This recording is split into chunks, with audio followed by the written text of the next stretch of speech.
Master the 12 stages of intimacy for better relationships and seduction. Understanding the 12 stages of intimacy is essential for navigating the journey from initial attraction to the ultimate goal of seduction, which culminates in sexual intercourse. It is crucial to follow these stages in the correct sequence. Otherwise, you may find yourself unable to reach your desired outcome, or the experience may become uncomfortable and prolonged. While it is important to adhere to this order, it does not mean that you must linger indefinitely at each stage. In fact, you can progress through them relatively quickly, provided you maintain the proper sequence. However, one particular stage may require more time, depending on the nature of the relationship you seek. For instance, if your aim is a casual hookup, you will likely move through the stages more swiftly. Conversely, if you are interested in establishing a long-term, committed relationship with someone you envision spending your life with, that specific stage will take longer to navigate. So what are these 12 stages of intimacy? The first stage is eye to body. This stage involves noticing someone who you find physically attractive. You see them, and their appearance draws you in. This leads us to the second stage, eye to eye, where the attraction becomes mutual. In this stage, the other person acknowledges your presence and shares a reciprocal attraction. This can be evident through direct eye contact, or you may need to observe their gaze more closely to sense the mutual interest.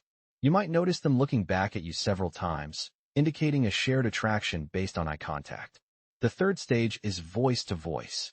This stage does not necessarily require a face-to-face conversation. It can occur through various forms of communication, such as texting, instant messaging, or even interactions on dating platforms. Whether you are exchanging written messages or engaging in verbal dialogue, this stage is about sharing words. The duration of this stage can vary significantly based on your intentions for the relationship. If you are pursuing a brief encounter, you may quickly advance through this verbal communication to reach a point of physical intimacy. On the other hand, if you are considering a more serious, long-term relationship, you might find that this stage takes longer. It is worth noting that, contrary to popular belief, taking the time to get to know someone before becoming sexually involved can be beneficial. Engaging in sexual intimacy too soon may lead you to overlook potential red flags that could be important in the long run. Therefore, while it is possible to progress through the stages rapidly, especially if the physical connection is strong, it is wise to approach the situation with caution to ensure a healthy and fulfilling relationship.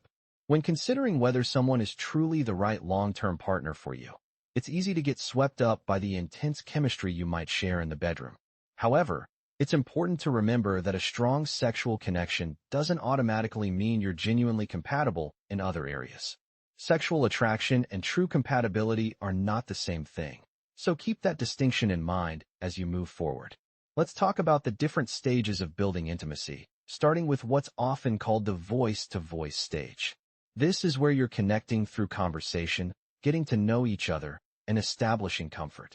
Once you feel that rapport, the next step is what we can call hand-to-hand intimacy. This might involve lightly brushing her hand or gently holding it. How she responds to this gesture will give you valuable feedback about her comfort level and whether it's appropriate to continue. If you're ever uncertain about how she feels, it's always best to ask directly. Something as simple as, "Is this okay?" can go a long way. If she's comfortable, she'll let you know, and this also ensures you're getting clear, enthusiastic consent.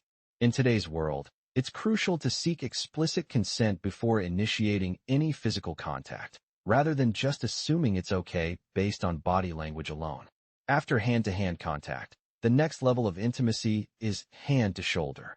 This could mean placing your hand on her shoulder, giving a gentle squeeze, or even putting your arm around her shoulders.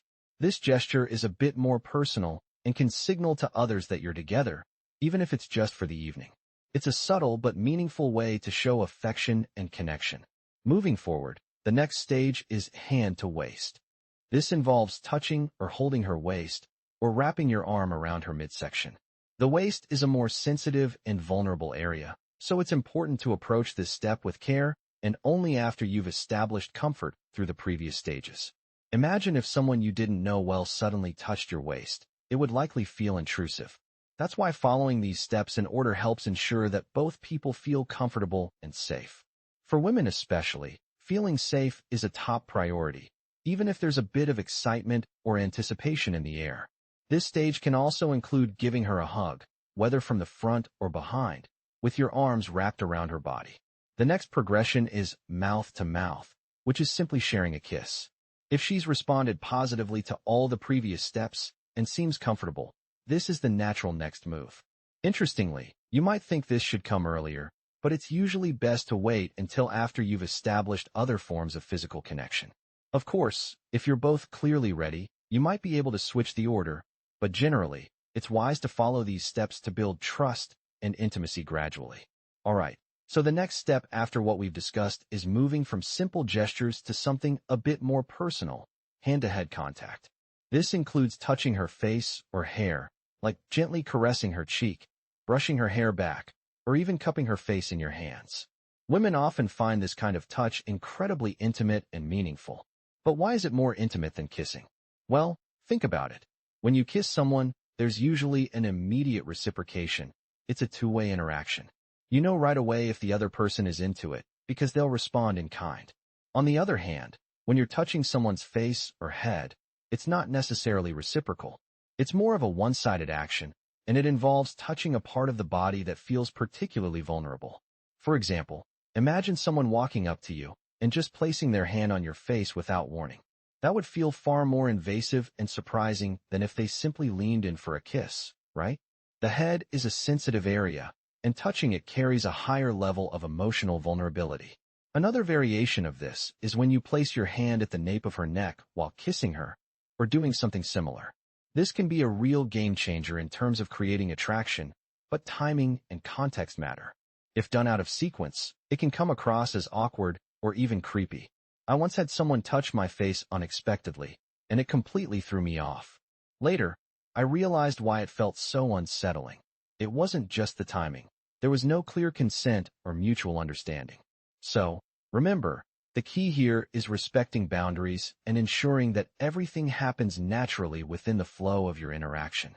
Once you've established comfort and trust with hand-to-head contact, the next progression is what's often referred to as hand-to-body. In simpler terms, this means moving your touch to other parts of her body, but not yet the most private areas, like the genital region. Think of it as covering all the bases except for the final one. You're exploring her body in a way that feels natural and consensual. Maybe you're running your fingers along her arms, tracing patterns on her back, or lightly grazing her waist. These touches should feel exploratory, but still respectful. After hand-to-body comes mouth-to-body, which takes things to another level of intimacy. At this stage, you can start kissing her body in places where she feels comfortable. Perhaps you've already shared a few kisses on the lips, so now you can gradually move downward, starting with her neck, shoulders, or back. You might explore areas like her chest, stomach, or even her feet, depending on her preferences. Just remember, you're still avoiding the genital area for now. Patience is key. If you rush too far ahead, it could disrupt the natural progression and make things feel forced. Of course, how quickly you move through these stages depends on the dynamic between you and the person you're with. If you're looking for a purely physical connection, or even if you're building towards something deeper, communication is essential. Over time, as you both become more comfortable and understand each other's boundaries, you can advance to the next phase relatively smoothly. Once you've mastered mouth-to-body contact, the next step is hand-to-genitals, which is obviously much more personal and intimate. This stage requires a high level of trust and consent. It may also include oral intimacy, though we won't dive too deeply into specifics here. What's important to note is that by this point, you should have established a strong foundation of mutual understanding and comfort. Skipping steps or rushing through these stages can ruin the moment and create discomfort. Take your time, pay attention to verbal and nonverbal cues, and always prioritize respect and consent. As you progress through the various stages of intimacy, culminating in intercourse, it's crucial to maintain open communication and seek consent at every step. This means asking questions like, "Is this okay?" or "Does this feel good?" throughout the process. These inquiries are not only respectful, but can also enhance the experience. When you ask in a sultry and seductive manner, it can actually heighten arousal while ensuring that both parties are comfortable and safe. For example, saying, "Do you like this?" or "Are you okay with this?" in a way that shows genuine care and desire can make the experience more enjoyable for both of you. If you skip steps or rush through them, it can create awkwardness and make your partner feel unsafe, leading to a slower pace and the need to go back and do things properly. By following these steps in order, you'll create a more enjoyable and consensual experience. Remember, if at any point your partner says no, stop, not right now, or I'm not ready, you must respect their boundaries. Ignoring these signals can lead to serious consequences, including legal trouble. It's essential to listen and respond appropriately to ensure a positive and safe experience for both of you.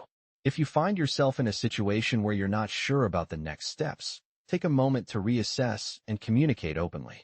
This approach not only protects you legally, but also builds trust and mutual respect.